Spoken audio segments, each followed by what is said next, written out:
I suspect you may be using AI wrong when trying to learn a language. Now, this doesn't come from nowhere. I have students, because I am an English teacher in Japan, who often tell me that they sit and speak with AI as a form of practice. And that's not necessarily a bad idea, but it really depends on how you're using it and whether you have built up enough of a base to really be able to use it effectively. One of the issues is that the people who are using these techniques or using AI to talk to someone have a very limited language ability. So they might not know how to make up a lot of their own sentences. They don't have an inventory of sentences or can't put words together. And that can be problematic.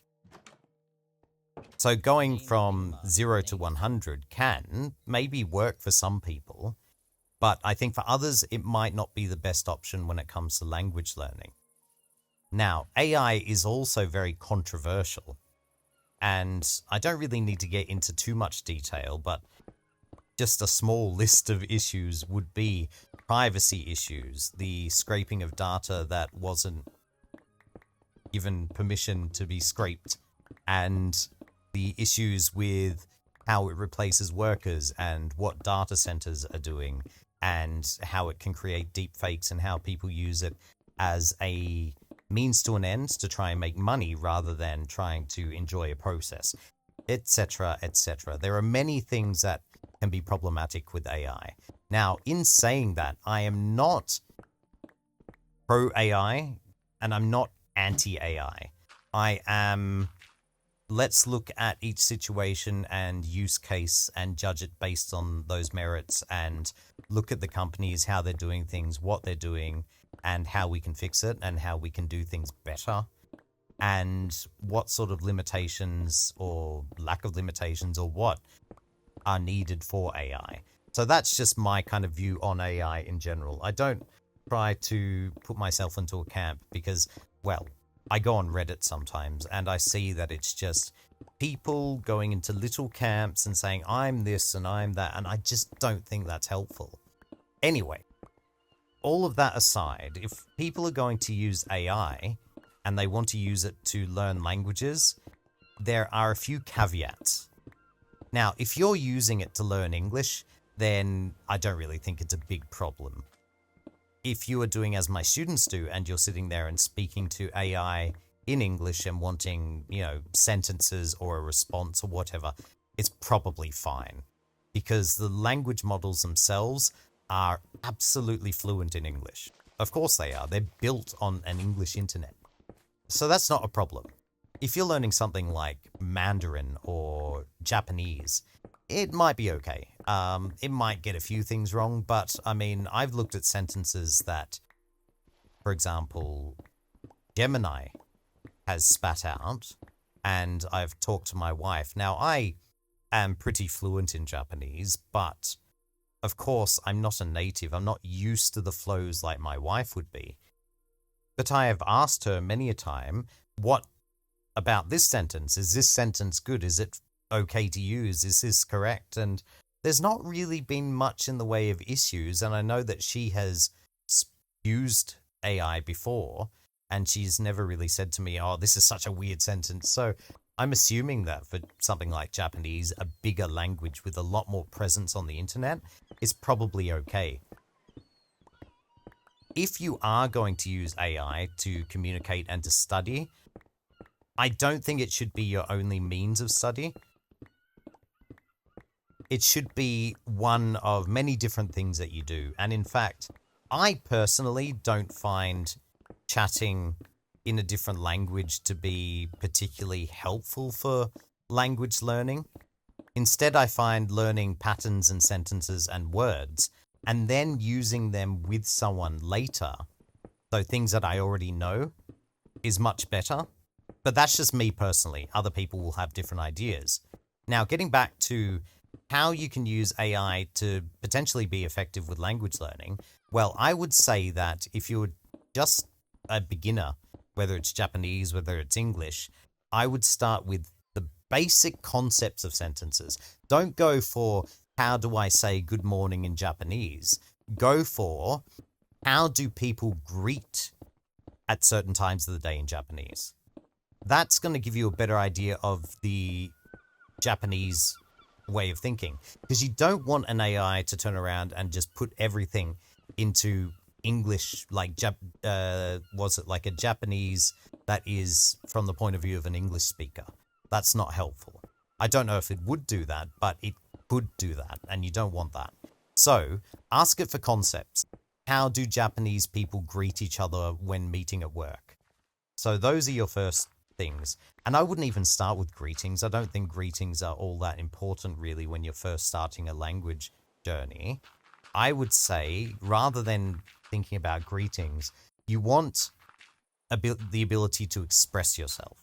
And how do you do that? Well, you need to be able to talk about things, and you need to describe different facets of things. For example, a thing, this is a cat. The cat is something. And then the facets of it would be something like the cat is beautiful, the cat is dangerous, the cat is grey, etc.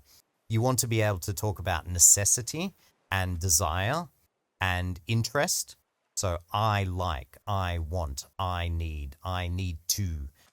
You need to be able to talk about things such as ability and what you can and cannot do, etc. All of those things make up the bulk of, I think, the initial part of learning. And a lot of that will come from little phrases.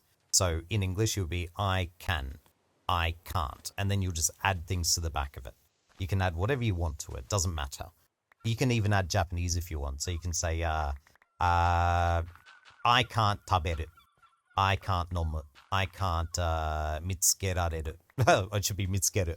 I can't, because I just said I can't find. Whoops. I can't, let's see, I don't know, hobu. I can't miru. Whatever, it doesn't matter really.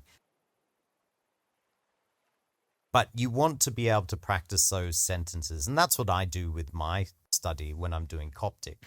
I will say, Unti kunkyom something. So I can't do something.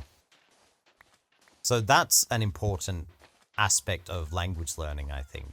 At least for me. I don't know if this would work for everybody. This is just something that I've gone through myself and learned and found to be very helpful. Now, this is where we get to the next part of the video and the language learning, especially with AI. It comes in the form of learning languages that are not as well attested. For example, something like Scottish Gaelic, which has a lot of material but can still lack in a lot of places.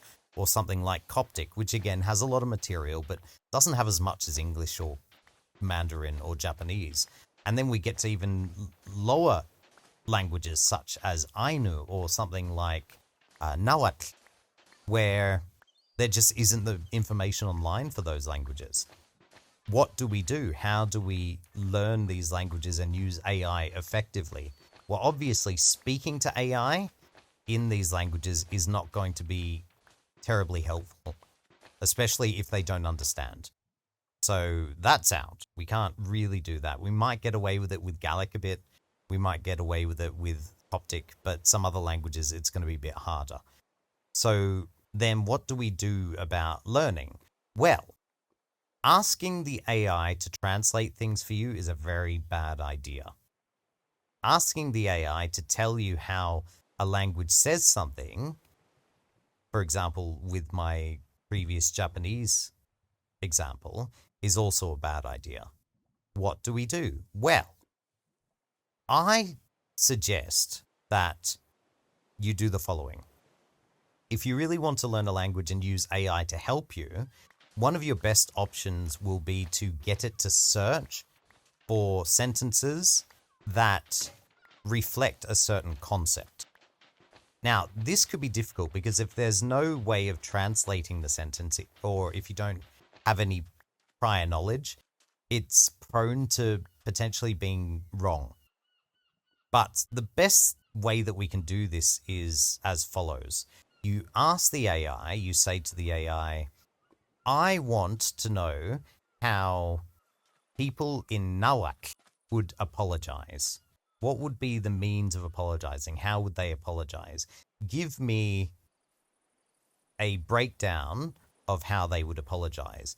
Do not use your own training data. Do not translate. Do not translate from English to Nawak. Only use whatever you find on the internet and then give me a link directly to the source of where you found it. That is probably your best bet when it comes to language learning. And ultimately, this is just a kind of retrieval system, because at the end of the day, we can't rely on the output from the AI. We can't rely on the fact that it's going to be correct. And ultimately, the best option really in this case is to just get it to do the searching work for you.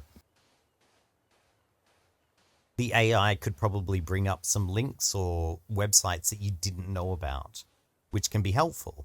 And then from there, it might help you, because AI is quite good, even if it has a low resource language, it's quite good at getting the overall gist of a sentence and putting it into English. It does make mistakes, so you cannot rely on it. But if you can, break it up word for word. Look it up if you can online. If there's a dictionary, look it up like that. And just use that as your basis for study. One doesn't really need AI to be able to study languages.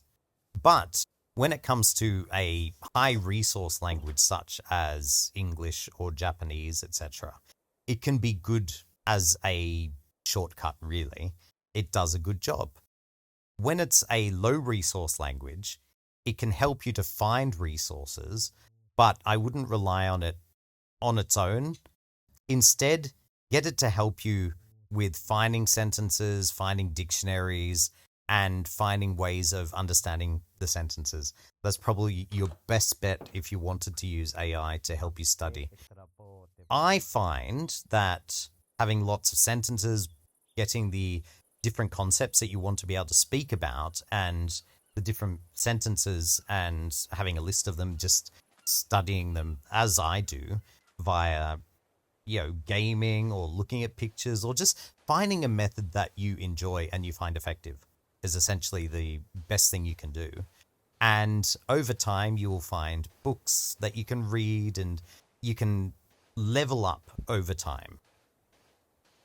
I hope you have found this information helpful, and if you have, happy.